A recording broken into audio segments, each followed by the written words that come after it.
presença do Teu Espírito, e nós clamamos nessa noite para que se manifeste a Tua onipresença, Senhor. Que o mesmo Espírito que está aqui nesse lugar, Senhor, também é o mesmo Espírito que está nas casas, Senhor Deus, ou em qualquer lugar onde essa mensagem possa ser ouvida, Senhor. Nós louvamos a Ti, Senhor. Entregamos a Ti esses momentos. Rendemos graças a Ti, Senhor Deus, pelas nossas vidas, por ter nos ajudado até o dia de hoje, Senhor.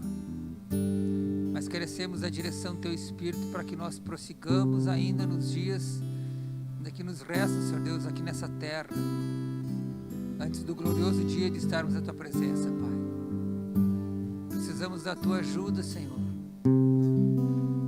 Espírito Santo, nos lembre aquilo que o Senhor nos ensinou. Nos ajude a encontrar ânimo, Senhor Deus, para viver pela Tua palavra.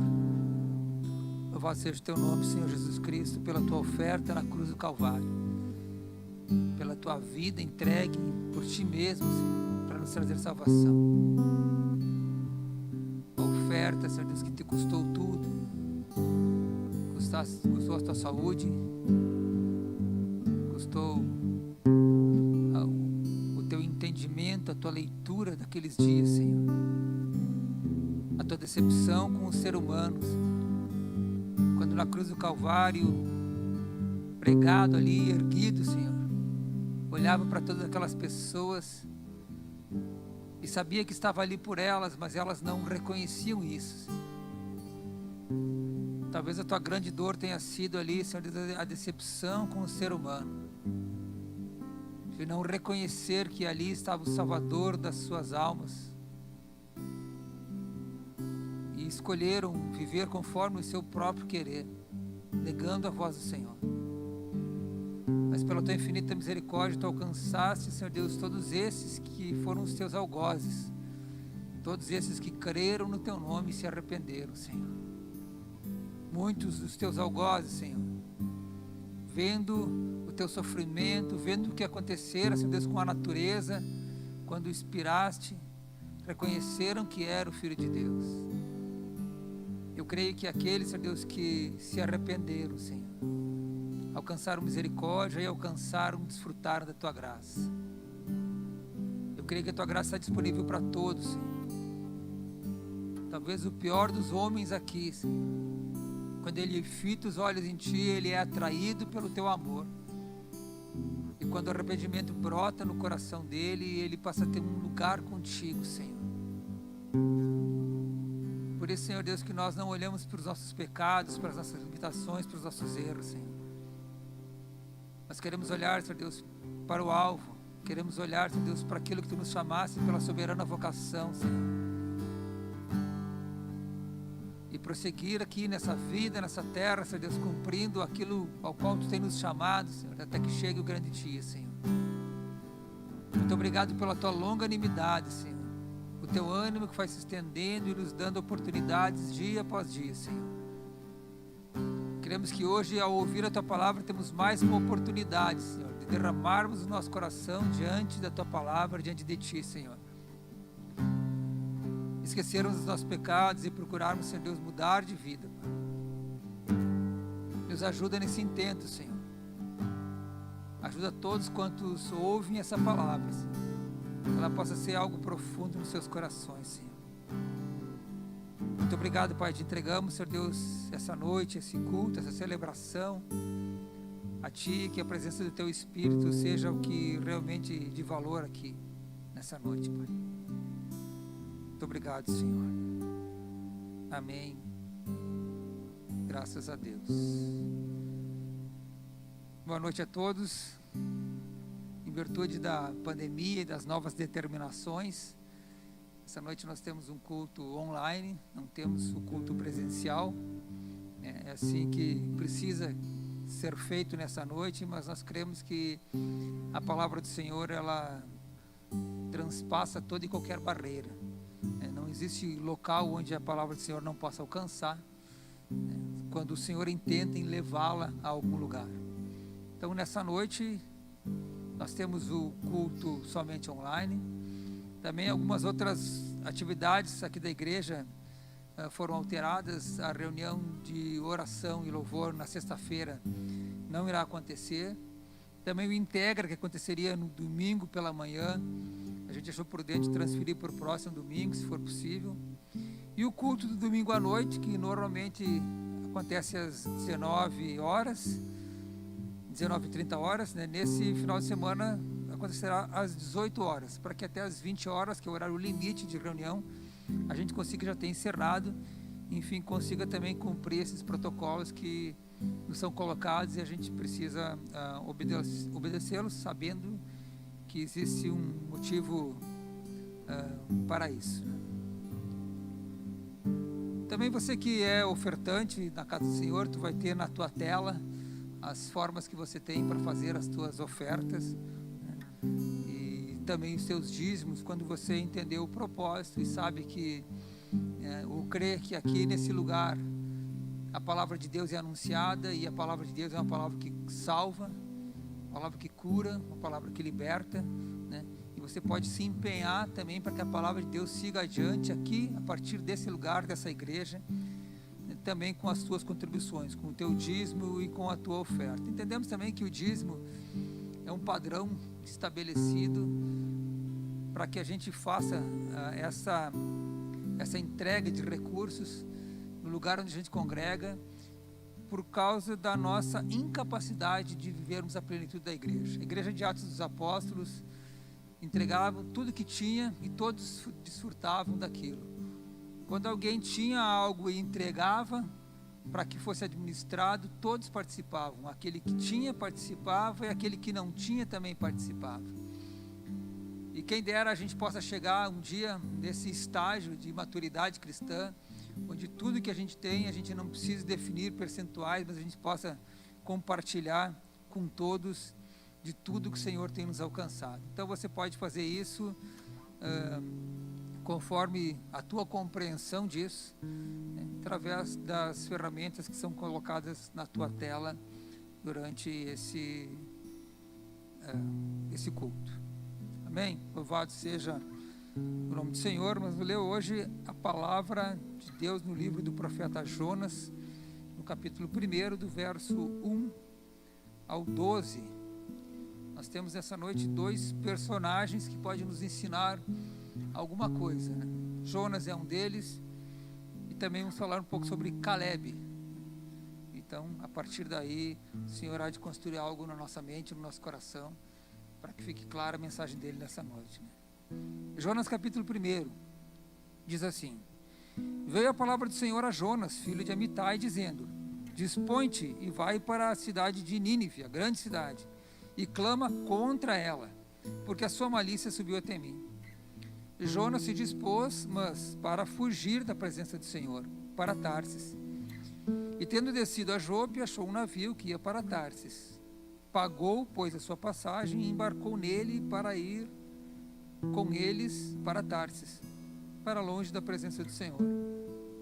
Mas o Senhor lançou sobre o mar um forte vento e fez no mar uma grande tempestade, e o navio estava a ponto de se despedaçar.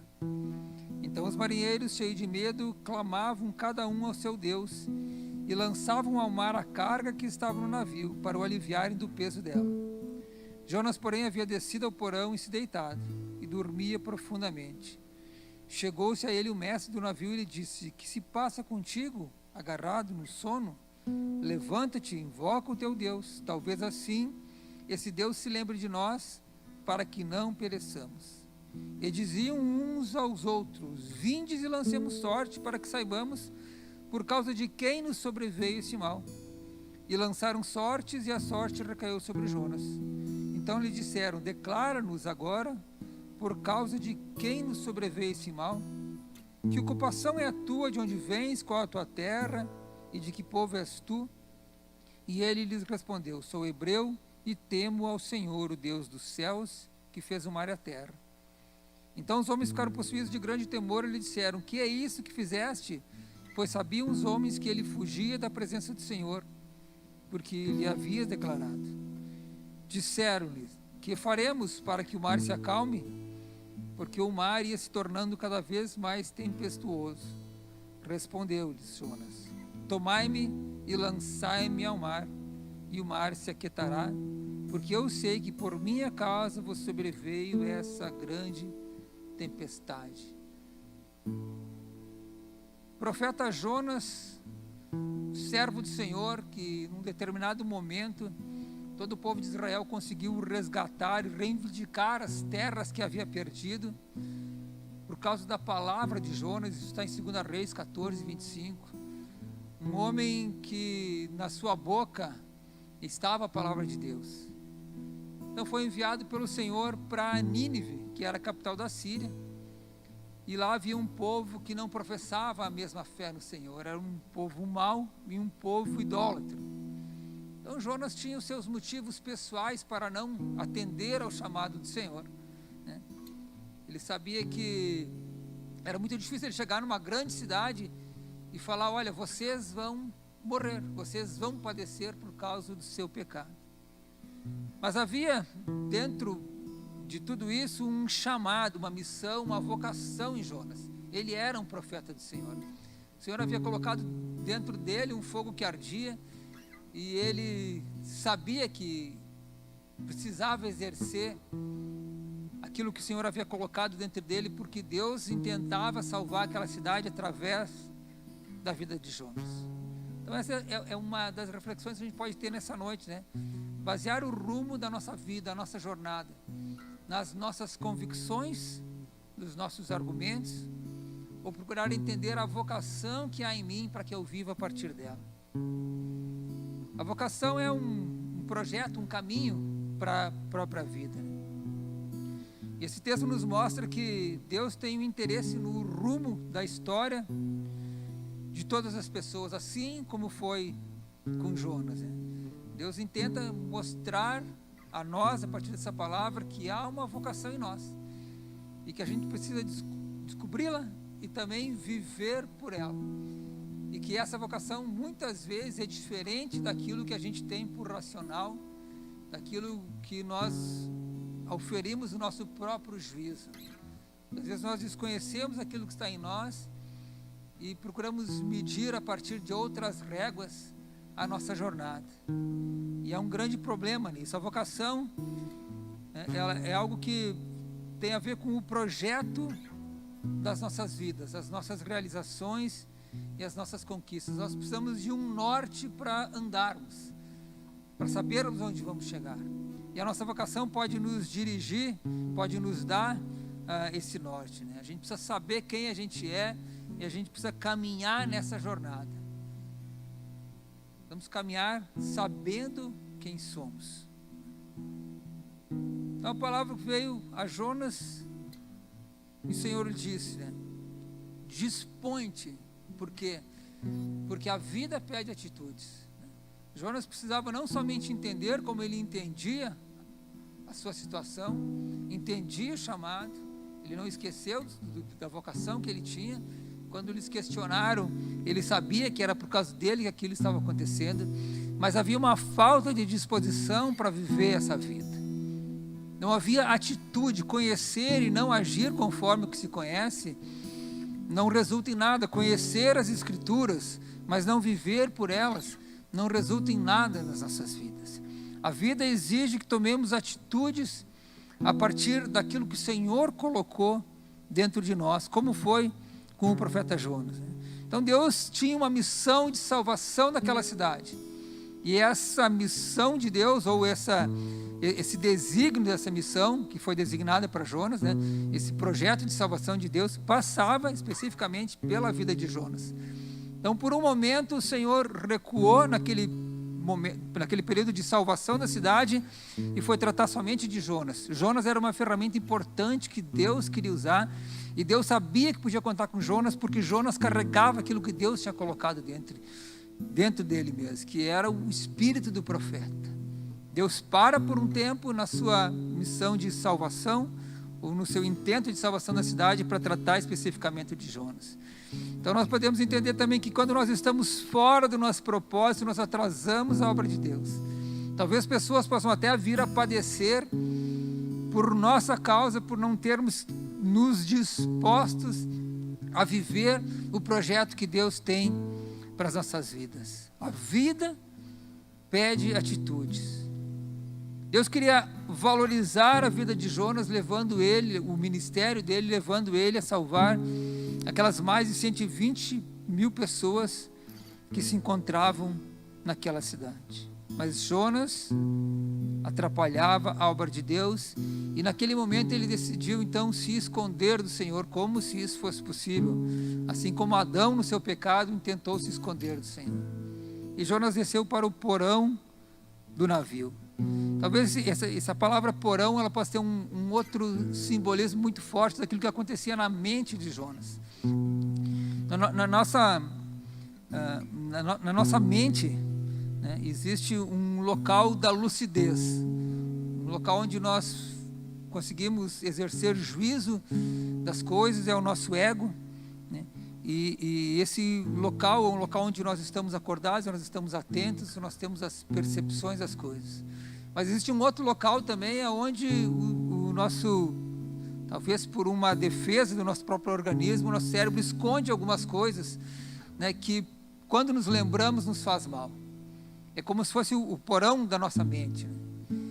E o fato de Jonas ter ido ao porão, ter se escondido, quem tem um porão em casa, quem mora em casa tem um porão, sabe que no porão tem coisas que já são coisas esquecidas, às vezes ferramenta enferrujada, às vezes um móvel já apodrecido, alguma coisa que não serve mais foi colocada lá, né? Ainda talvez na esperança ainda de que um dia se possa usar aquilo, mas está lá num lugar onde pode ter rato, pode ter barata, e todo mundo sabe que tem que limpar o porão. Quem tem porão sabe que tem que dar uma olhada no porão para deixar ele sem sujeira. Mas não é muito fácil, por vezes não se está disposto a se enroscar, passar por teias de aranhas, a sentir mau odor, a se sujar para fazer essa limpeza. Mas é lá o lugar onde se escondem coisas, onde ficam os ratos, onde ficam os animais peçonhentos, talvez. E assim também, seguramente era na mente de Jonas. Ele não conseguia ter a clareza da vocação que tinha. Então ele procurava esconder aquilo que ele tinha, que ele sabia, lá num cantinho da mente dele, para que isso não fizesse lembrar-se da missão que tinha. E foi fazendo isso que ele saiu da rota que ele tinha para ir à cidade de Nínive e tomou um outro lugar. E esse porão da nossa mente, esse porão da nossa vida, também esconde muitas coisas, porque por vezes na nossa parte consciente, né, aquilo que é identificável e lúcido para nós, onde as coisas são aproveitáveis, ali a gente procura por vezes colocar alguma razão ali que nos faça viver. Jonas escolheu a razão para ele viver naquele momento, e a razão dele é: esse povo é um povo mau, esse povo é um povo idólatra, como eu vou chegar lá e vou dizer que eles vão padecer pelo pecado dele, porque eu também tenho os meus pecados. Jonas media pelo seu pecado, pelo seu erro, pelo seu medo, ele media, usava como régua e tentava criar um parâmetro para a vida dessas pessoas. Talvez isso ele tirasse de si próprio a autoridade para falar para aquela cidade que eles estavam em pecado. Jonas olhava também para o seu pecado. Isso, de certa forma, não lhe autorizava a falar sobre o pecado dos outros. E Jonas, nesse entendimento, nessa tentativa de racionalizar essas coisas, ele acabava se esquecendo da misericórdia do Senhor. Ele sabia qual que era a causa da tempestade que vinha não só sobre ele, mas sobre todo aquele navio. Ele era a causa. O verso 12 diz: ele era a causa. Mas a atitude que ele precisava tomar, ele não conseguia. Porque ele disse, reconhecendo o seu erro, ele disse: ó, tomai-me e lançai-me ao mar, essa grande tempestade. Sabe, por vezes nós temos na nossa vida, na nossa caminhada, nós tomamos algum caminho que a gente sabe que não é o caminho certo.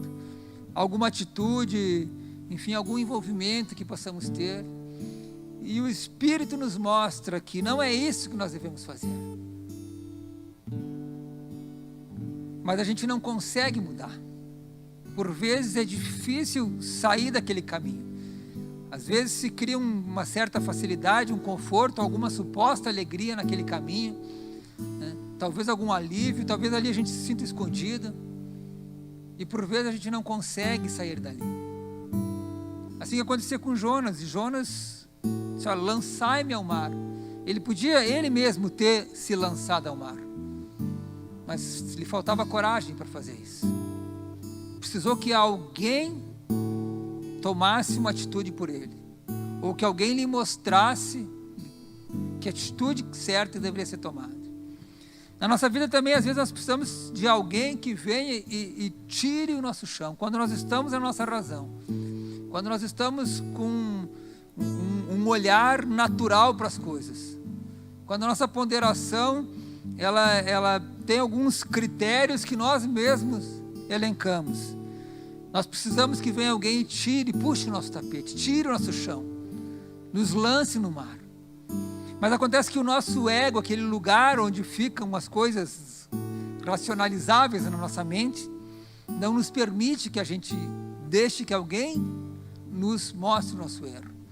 E a gente procura se defender contra alguém. Vem alguém por vezes e nos aponta um erro. E eu posso olhar e dizer: puxa, eu preciso rever isso. Alguém está vendo que tem um erro em mim, eu preciso rever isso. Mas muitas vezes eu tento criar um outro argumento para rebater aquele apontamento que veio contra mim. Pela minha natureza, eu faço isso, eu sou propenso a fazer isso. Todos nós somos propensos a nos defendermos. Não, mas eu não sou assim. Aí eu tento me escapar, né? Ou tento me esconder em algum porão. Mas é necessário que a gente ouça aqueles que dizem algo sobre nós. Não precisamos acreditar em tudo, nós precisamos ponderar essas coisas. Talvez eu tenha uma convicção, uma certeza, e alguém me diz: não é isso, ou não é bem assim. Se eu me firmo na minha condição, eu deixo de aprender. Talvez eu esteja errado. Talvez essa pessoa esteja me lançando no mar. Talvez para mim a salvação seja ser lançado no mar. E a gente vê como as coisas de Deus por vezes elas são invertidas. Parece que o barco é mais seguro do que o mar. Mas para Jonas o mais seguro era o mar. O barco era a morte. Ele precisava ir para o mar para que fosse salvo pelo Senhor. Às vezes a nossa razão, a nossa convicção nos dá segurança, mas por vezes ela pode nos levar para a morte. Por vezes alguém possa me dizer: olha, não é bem assim isso que você está fazendo. E eu preciso então me soltar, abaixar a minha guarda, tirar a minha defesa e ouvir. Porque o Espírito há de me avisar, como o Espírito avisou a Jonas. E Jonas sabia que ele era o culpado daquilo. Mas quando eu me guardo na minha razão, no meu entendimento, eu não consigo ouvir a voz de Deus. Eu não consigo fazer pulsar aquela vocação que está dentro de mim, aquilo que o próprio Senhor colocou em mim para que a minha jornada se cumpra. Eu fico tão somente vivendo pelos critérios que eu mesmo elenquei, pelas minhas decisões, como se eu fosse juiz da minha vida, como se eu fosse o Senhor da minha vida, como se eu soubesse tudo que é bom para a minha vida. Mas além do personagem Jonas, que nós vamos continuar falando dele, tem um outro personagem que nos ensina também nessa noite sobre viver por fé ou viver pela nossa razão. Esse personagem é Caleb, e no capítulo 13 do livro de Números nos fala do momento em que o povo de Deus entraria na terra prometida e se tornaria uma nação. Quando Deus deu a ordem a Moisés para enviar o povo para espiar a terra, então ele desejava que alguns dos homens, os líderes de cada família, fossem e vissem a maravilha que havia naquela terra, que os cachos de uva precisavam que 2 homens carregassem somente um cacho de uva, pelo tamanho e pela fertilidade da terra. Então Deus disse para Moisés enviar homens para que eles se animassem com isso. Mas eles foram e viram que aquela terra era uma terra de deleites, mas que naquela terra havia gigantes, os moradores daquela terra eram gigantes. Eles não se deram conta de que o Senhor estava cumprindo ali a promessa que havia feito há 45 anos atrás, quando o povo ainda era escravo no Egito. Eles escolheram olhar para os gigantes e não quiseram tomar posse daquela terra. Naquela terra ali moravam os nefilins. Números 13, 31 e 32 nos diz assim: não podemos atacar aquelas pessoas, diziam esses homens de Israel, que iriam dominar a terra e que foram enviados para observar a terra. Eles diziam isso: não podemos atacar aquelas pessoas, eles são mais fortes do que nós. Então eles espalharam entre os israelitas uma má notícia sobre a terra que haviam explorado. Eles disseram: a terra que exploramos devora os que nela vivem. Todas as pessoas que vimos lá são de grande tamanho. O verso 33 diz: vimos os nefilins lá. Os descendentes de Anak, que eram os gigantes, eram os descendentes dos nefilins. E ele diz: nós, aos olhos deles, parecíamos gafanhotos. E era assim que nós nos sentíamos. Os nefilins eram um povo muito misterioso. Eram os gigantes, e não se sabe exatamente qual que era a estatura desses gigantes, mas eles surgiram a partir de um texto que fala no livro de Gênesis, que quando os filhos de Deus vieram e tomaram as filhas dos homens para suas mulheres, a partir daí vieram esses nefilins, e esses gigantes, que eram uma espécie de monstros, homens com 24 dedos nas mãos e nos pés, uma estatura além da média, muito além da média. Então esses homens traziam medo ao povo. Quando eles olhavam pelos olhos da razão, assim como Jonas, ponderando as situações no nível plano, terreno, eles viam que eles seriam mortos por aqueles homens. Assim, quando o gigante Golias afrontava todo o exército de Israel, aqueles homens tinham medo de um só homem, um exército inteiro tinha medo de um só homem. Nenhum dos homens daquele exército, à exceção de Davi, do menino que cria em Deus. Quando o homem olha para as dificuldades pelo seu plano, ele não consegue vencê-las. Mas quando o homem olha, assim como Caleb, que entendia que havia uma promessa de Deus se cumprindo naqueles dias, ele decidiu ir àquela terra. Ele decidiu enfrentar aqueles gigantes, e não eram só, era uma população de gigantes. E é essa, talvez, a mensagem mais importante que a gente possa tirar nessa noite, de tantas coisas que possa ter chegado ao teu coração, você que assiste e ouve essa mensagem. A mensagem que, quando nós julgamos as coisas de uma forma natural, isso nos amedronta, os problemas nos amedrontam.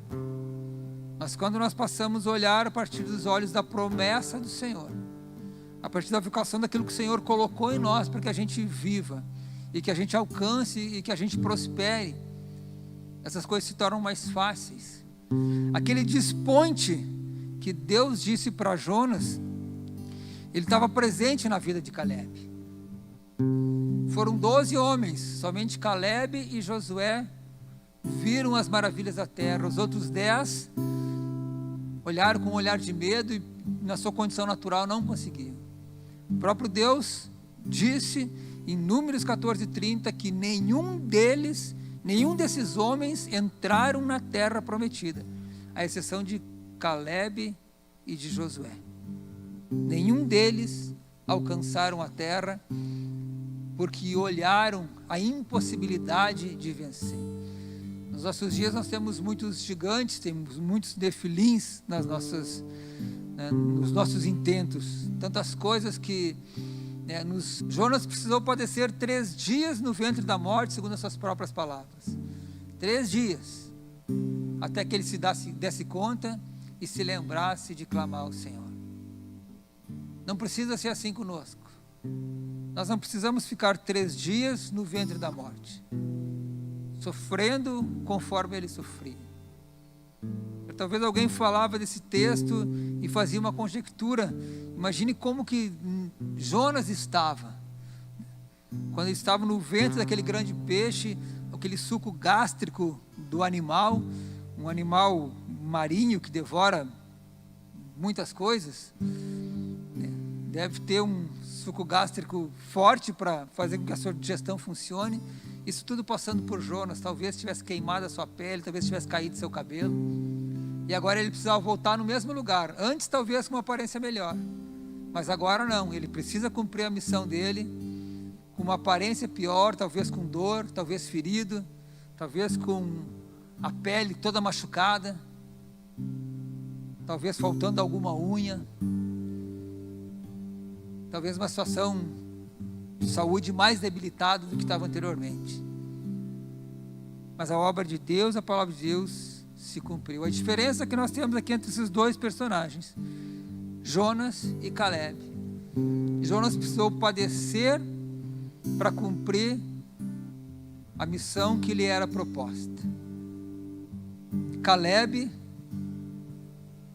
quando foi chamado, quando Josué estava repartindo as terras, e os povos eram chamados para conquistar as suas terras, Caleb foi lá e disse para Josué: eu quero a terra onde moram os gigantes. Havia naquela terra que o Senhor havia prometido, haviam vários povos ali, mas em Hebrom era o lugar onde moravam os gigantes. Caleb disse: eu quero Hebrom para mim, eu vou pelejar contra os gigantes, porque eu quero o melhor daquela terra para mim. Eu tenho por direito isso, e eu quero isso. Eu confiei na palavra que o Senhor liberou. E Josué foi, e Caleb foi. Josué disse: vai, e abençoou ele, ele foi. E ele derrotou aqueles gigantes, e os gigantes depois, num momento posterior, né, no período de Davi, todos eles foram aniquilados da terra. Caleb escolheu viver pela promessa do Senhor, viver pela vocação que havia nele, a vocação de guerreiro, de líder de família. E a gente vê pela essa atitude de Caleb que as coisas que podem dar medo para alguns é o lugar onde a vitória vai ser muito maior. Quanto maior a dificuldade que nós tivermos nas nossas vidas, maior vai ser a vitória que o Senhor vai nos alcançar. Quanto maior o nosso envolvimento e a nossa disposição em crer que o Senhor luta a nossa luta, que o Senhor vai à frente da nossa batalha, e que Ele colocou algo em nós que é possível sim que nós façamos, a nossa vitória vai ser maior. O desfrute ou o desfrutar daquilo vai ser maior. Somente Caleb e a sua família desfrutaram daquelas romãs, daquelas frutas, daqueles figos, daquelas uvas enormes, porque ele sim creu no Senhor. Ele não foi na força de seu próprio braço, porque talvez na sua razão ele fizesse como Jonas: se eu for para lá, eu vou padecer. Mas havia um outro olhar. Ele olhava para dentro de si, olhava para aquela fé que o Senhor tinha colocado na vida dele. Ele não era um profeta como Jonas era, mas ele sabia que aquilo que ele carregava era suficiente para crer no Senhor e para alcançar aquilo que o Senhor tinha para ele, para sua casa, para toda a sua descendência. Louvado seja o nome do Senhor. A palavra do Senhor, para concluir essa noite, nos instiga a lembrarmos do Senhor. Lembra-te de Deus. Jonas precisou que a vida dele estivesse no mais profundo abismo. Quando desfalecia minha alma, eu me lembrei do Senhor, e subiu a ti a minha oração no santo templo. É o momento, irmãos, de nos lembrarmos do Senhor. As promessas que o Senhor fez ao povo de Israel, das quais Caleb desfrutou, elas estão disponíveis a nós. Deus não escolheu um povo, Deus formou um povo. Deus procurava alguém que o adorasse, como procura nos dias de hoje. Ele encontrou Abraão. A Abraão ele fez promessas. Abraão constituiu uma família se tornou um povo. Esse povo se tornou uma nação. Nós fizemos parte desse povo. Cristo Jesus nos inseriu nesse povo. E as mesmas promessas que havia para esse povo, elas estão disponíveis a nós. Precisa que eu e você deixemos de olhar um pouco com a nossa razão e com a força dos nossos argumentos e passemos a olhar para a vocação que o Senhor colocou em nós. E passemos a viver para ela, porque ela é a bússola que nos dá o norte para as nossas vidas. Um barco sem uma bússola, sem uma direção, ele vai à deriva. Que não seja assim nas nossas vidas. Que não passem dia após dia, ano após ano, década após década, e a gente continue andando ainda, tentando encontrar algum lugar que nos dê alguma direção. O Senhor colocou dentro de nós, colocou algo que nós chamamos por vocação, algo que é intrínseco a cada pessoa. Nós precisamos que isso aflore as nossas vidas e viver a partir disso, porque foi isso que o Senhor colocou como bússola dentro de nós. Que as nossas atitudes sejam baseadas naquilo que o próprio Deus já de antemão colocou para que se cumpra o propósito dele através de nós. Amém? Louvado seja o nome do Senhor. Eu quero fazer uma oração por você que ouviu essa mensagem e você que creu na palavra do Senhor. Que o Senhor te dê a graça de viver por aquilo que você crê e não somente pelos pontos de referência que o mundo te dá. Louvado seja o teu nome, Senhor. A ti damos graças, Senhor Deus, pelo valor da tua palavra. É a expressão do teu querer, Senhor. O próprio Espírito da palavra é que revela aos nossos corações aquilo que tu quer nos dizer, Senhor. Nessa noite, Pai, nos falaste sobre a vida de dois homens, Senhor. Um precisou padecer para ouvir a tua voz. Outro creu e desfrutou, ele e a sua casa e a sua descendência, Senhor. Pai, que a nossa vida seja assim, Senhor. Que nós consigamos olhar para as coisas que tu colocaste dentro de nós. A virtude em cada um, em cada ser, em cada pessoa, virtudes. E elas podem viver por essas virtudes, Senhor. Ajuda-nos a que elas venham aflorar nas nossas vidas. Que seja o nosso norte, que nos dê a direção, Senhor, para que se cumpra o teu bom propósito definido para cada um, Senhor. Louvado seja o teu nome, Senhor. Tem nos livrado da morte, mas se for preciso, Pai, nos coloque em aperto, Senhor. Coloque diante de nós pessoas que venham tirar o nosso chão, pessoas que venham nos jogar no mar no momento em que a gente esteja com medo de nós mesmos nos lançarmos no mar. Que os nossos argumentos não tenham mais base para nada, Senhor Deus, quando ele for contrário à tua palavra.